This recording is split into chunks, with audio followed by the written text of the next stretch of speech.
Somewhere right now, someone is lying in bed, staring at the ceiling, telling themselves it's over, that they missed their shot, that the version of life they wanted is gone. I'm here to tell you, that voice is lying to you. Welcome back, everybody. Today we're talking about the single most important decision a person can make. And it's not a decision about money or a job or where you live. It's the decision to begin again. Let's set the scene. Maybe you're 35 and you feel behind. Maybe you're 48 and you think it's too late to switch careers. Maybe you just went through a divorce, a bankruptcy, a layoff, and every part of you wants to just stay small. That feeling is normal. It's not weakness. It's your brain trying to protect you from more pain. But here's the problem.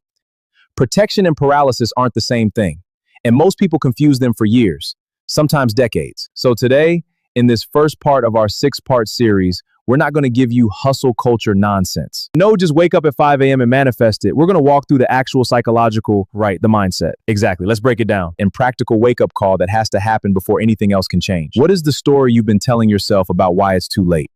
It's time to restart your life, leave the past behind, and begin your new journey. Let's break down what stuck actually is, psychologically. There are 3 ingredients, and almost everyone who feels stuck has all 3. To restart your life, start with a defining failure or loss, something that happened to you, a pivotal moment. It's not just the event, it's the story you built around it, the meaning you assigned to what happened. Let's talk about present tense identity. You stopped saying I failed at that and started saying I am a failure. Exactly, it's a game changer. That third one is the trap, because a failure is an event. An identity is a life sentence. Real example, think of anyone who's rebuilt an empire after losing everything. Exactly, that's true resilience. They didn't get a magic reset button. What they did was separate the event from their identity. That happened. It was brutal. But it is not who I am, it's what I went through. I hear you. That's a subtle shift, but it's the entire hinge point of a comeback story. Picture someone, we'll just call him the man in the parking lot. He's 42, just lost his business, sitting in his car because he doesn't want his kids to see him cry. Everything he built, gone. He doesn't get a lightning bolt of inspiration. What he gets 3 days later is one thought. What's the next right thing I can do today? Not the next 10 years, not the whole comeback, just today. And that's the wake-up call we want people to hear. It's not have it all figured out. It's take the next visible step. We want you to do something with us right now. It takes 10 seconds. Say this out loud wherever you are, in your car, on a walk, in your kitchen. I am allowed to start again. My past is data, not a verdict. Say it again tonight before you sleep. And tomorrow morning. This isn't a slogan, it's a rewiring exercise. Repetition is what moves it from your head to your gut. So we've named the wake-up call. We've separated the event from the identity. Now the real work begins. Because a permission statement doesn't heal old wounds by itself. We're going deep into the mental and emotional rebuilding. That has to happen before you can rebuild your external life, the habits, the grief work, the mindset shifts. If you've ever felt like you were rebuilding your circumstances while your mind was still falling apart, stay with us. It's time to restart your life. First, you must heal your mind. Then you can rebuild. Welcome back. We gave ourselves permission to start again. But permission isn't the same as readiness. You can decide today that you're starting over and still wake up tomorrow with the same anxiety, the same self-doubt, the same 2 a.m. spiral. That's because the mind doesn't heal on a decision. It heals on a process. Here's a pattern we see constantly. Someone hits rock bottom, gets a burst of motivation, and starts building. New job applications, a new routine, a new business idea. 3 weeks later, they burn out and quit. Why? Because they tried to build a new structure on an unhealed foundation. Exactly. Motivation is fuel, but it's not foundation. If the underlying grief, shame, or fear isn't addressed, it doesn't disappear. It just waits until you're stressed again, and then it resurfaces and undoes the progress. So before step 1 of any comeback plan, there are 3 internal repairs that have to happen. Let's walk through them. Repair 1, naming the grief. Whatever you lost, a marriage, a business, your health, your reputation, it deserves to be grieved, not minimized. People rush past this because grief feels unproductive, but unprocessed grief becomes background noise that quietly sabotages decision-making. Give yourself an honest sentence. I lost and it hurt more than I've admitted. Just naming it starts the release. Repair 2, Separating facts from shame stories. A fact is the business closed. And a shame story? I'm not cut out for this. I'll never succeed at anything. Every time you catch yourself in a shame story, ask, is this a fact or a feeling wearing a fact's clothing? That's powerful. Let's compare a fact to a shame story. A fact is I made a mistake. The shame story is I'm a failure. Repair 3. Rebuilding a felt sense of safety. This is physical, not just mental. Nervous systems that have been through chaos, job loss, betrayal, financial collapse, stay on high alert. Simple, repeatable routines, consistent sleep times, morning sunlight, short daily walks. Tell the body we are safe now. Okay? Now, ask the mind to be strategic. Understood. This is why some of the most resilient comeback stories include something unglamorous, a walking habit, a journaling habit, a consistent bedtime. Not because it's trendy, because it's regulating. Which of the 3 repairs needs your attention most right now? Think of someone who went through a painful divorce in her late 30s, lost the home she'd raised her kids in. For the first 4 months, she didn't touch her career or her finances at all, she says now. I would have made every decision from panic. Instead, she gave herself a short, deliberate grieving window. She let herself cry the ugly kind of cry. She wrote down every shame story her brain offered her, and then argued back against each one in writing. Only after that did she start rebuilding, and she says the version of her that rebuilt afterward was unrecognizable from the version that would have rebuilt out of panic. That's the difference between rebuilding from fear and rebuilding from clarity. Fear-built plans collapse under pressure. Clarity-built plans hold. Tonight, take out a piece of paper. Write down the harshest sentence your mind says about your setback. Then, underneath it, write the sentence a genuinely wise, caring mentor would say instead about the same situation. Every ending is a new beginning, not a hype sentence, a true one. The goal isn't fake positivity, it's accuracy, like this. Keep that paper somewhere you'll see it for the next 7 days. Great idea. I'll put it on my desk. So now the mind has room to work. Grief named, shame stories challenged, nervous system starting to settle, which means we're finally ready for the part everyone wants to jump to first, the actual plan. We're building your comeback plan step by step, real structure, real milestones, no vague, just believe in yourself fluff. If you're ready to turn healing into a real structured plan, don't go anywhere. All right, mind is healing, foundation is settling, now we build. This is the part most people want to skip straight to, and I understand why. A plan feels like progress, but a plan built on an unhealed foundation just collapses faster and more expensively. Now, let's build something that actually holds weight. Here's the framework we use.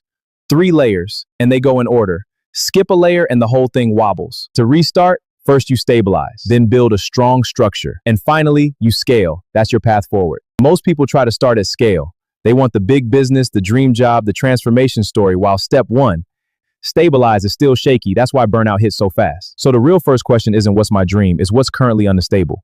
And what's the smallest thing I can do this week to stabilize it? Start by tracking 1 daily habit. That builds the foundation. Let's make this concrete. We recommend mapping any comeback into 3 30-day blocks. Days 130, stabilize. 1 or 2 non-negotiables only. Maybe it's securing any income, even temporary. Maybe it's a repayment plan on debt. Small, boring, essential.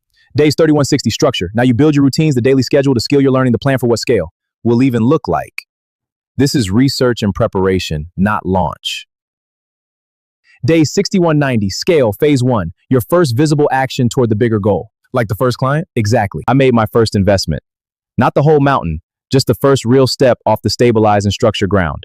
The mistake people make is compressing all 3 into week 1 out of impatience. That's the fastest path back to burnout and back to feeling like a failure again. Slow is not the opposite of ambitious. Exactly. Slow is what makes ambitious survivable. That's a great perspective. Take a blank page. Draw 3 columns. Stabilize, structure, scale. Under stabilize, write the 1 or 2 things that genuinely can't wait. Keep it to 1 page. If it doesn't fit, it's too complicated. I agree. Simplicity is key. Exactly. Here's the template. So now you've got the shape of the plan. Stabilize, structure, scale, mapped across 90 days.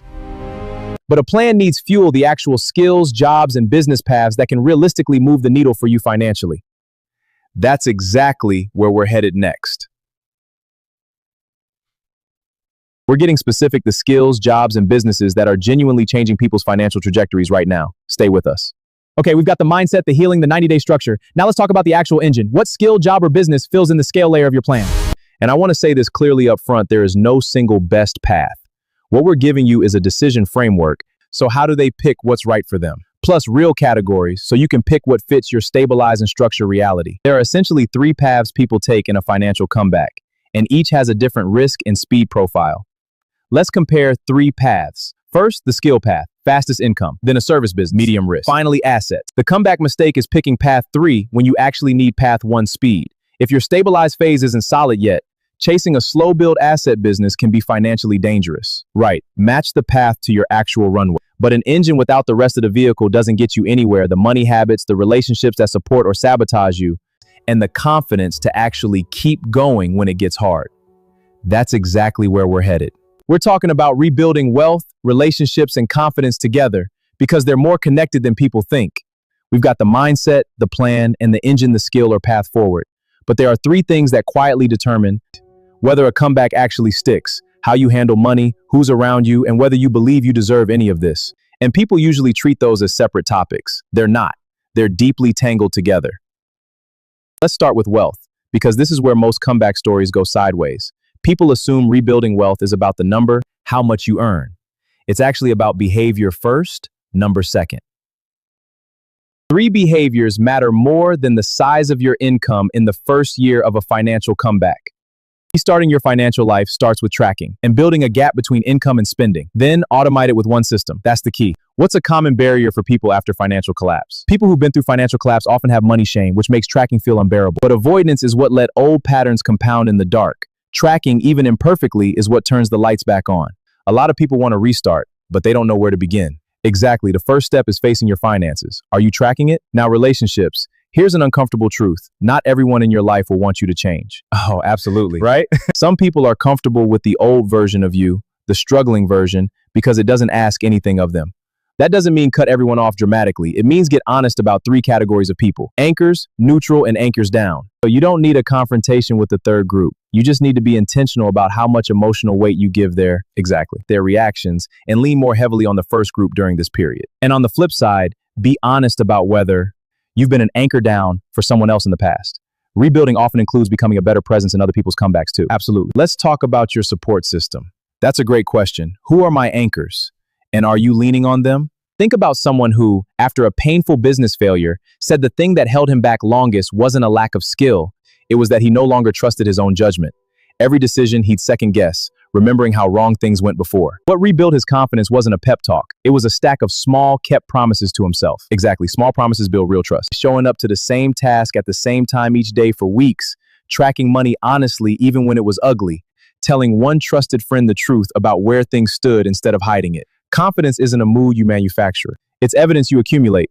Every kept promise to yourself is a data point your brain uses to decide whether you're someone who follows through. 3 quick prompts. Same page you've been building all episode. 1 money behavior you'll start tracking this week. 1 person you'll make you'll give less weight to. That third one matters more than it sounds like it should. Small and kept beats big and abandoned every time. Absolutely. Consistency is key. So now we've connected the money, the people, and the belief in yourself.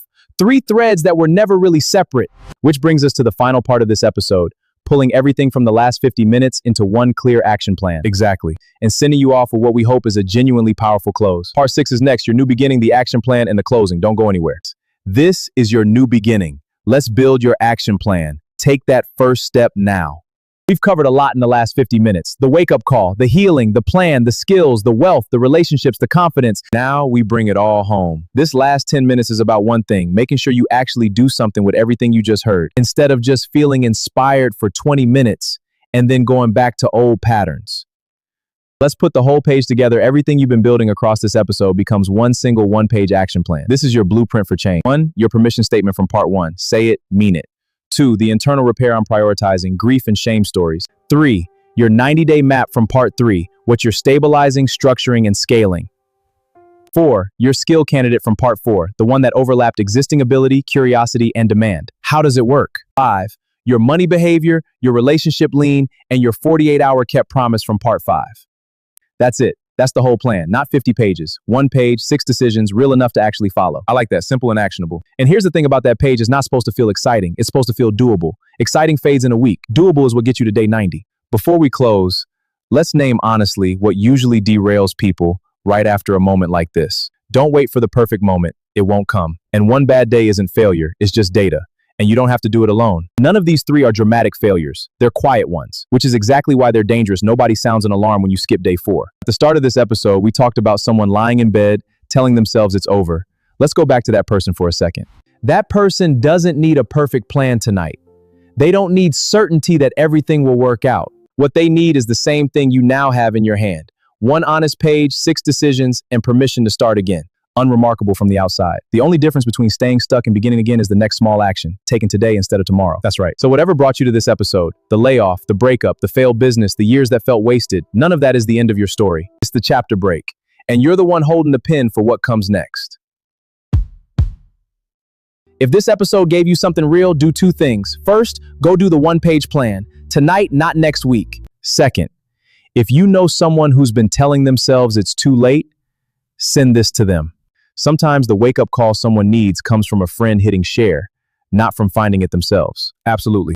We'll see you in the next episode, where we keep building on everything we covered today. You're allowed to start again. Go prove it to yourself.